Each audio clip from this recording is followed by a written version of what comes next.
तर hello guys, माझ्या छोट्याशा मिनी व्लॉगमध्ये तुमचं स्वागत आहे. आणि आज मी बनवणार आहे भाजल्या मच्छ्याची भाजी. तर त्याच्यासाठी लागणार आहे कांदे, टमाटर आणि अद्रक लसूणचं पेस्ट. सर्वात अगोदर त्यांना बारीक बारीक कापून घेऊ आणि त्यांना ताव्यावर असं भाजून घेऊ. कांदा, लसूण आणि टमाटर ताव्यावर भाजल्यावर भाजीची टेस्ट एकदम चवीदार येते. तुम्ही पण नक्की ट्राय करून बघा. त्याच्यामध्ये मी ॲड केला आहे लाल मिरच्या आणि लाल मिरचीचा टेस्टसुद्धा खूप चांगलं लागते ह्या भाजीमध्ये. आता आपले कांदे, टमाटर सर्व भाजून घेतल्यानंतर आपण मिक्सिंगमध्ये काढून घेऊन घ्या. त्याच्यानंतर गॅसवर कढई ठेवून त्याच्यामध्ये तेल गरम करून घ्या आणि त्याच्यात कांदे आणि जे आपण पेस्ट वाटली होती ती मिक्स करून घ्या.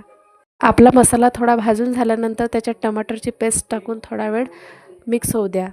त्याच्यामध्ये बेसिक मसाले टाकून घ्या, जसं मिरची पावडर, नमक, मसाले, हळद. आणि आता सर्व मसाले भाजून झाल्यानंतर त्याच्यात पाणी टाकून घ्या आणि मस्त अशी कढ आल्यानंतर त्याच्यामध्ये आपल्या मच्छ्या ज्या आहेत त्या धुवून त्याच्यामध्ये मिक्स करून घ्या. मच्छ्या शिजायला तर जास्त वेळ लागत नाही, तर आपण याला 2-3 कढामध्ये गॅस बंद करूया आणि त्याच्यामध्ये कोथिंबीर ॲड करून मस्त असं फिरवून सर्व करा. तर भेटूया आपण नवीन रेसिपीमध्ये. तोपर्यंत लाईक करा.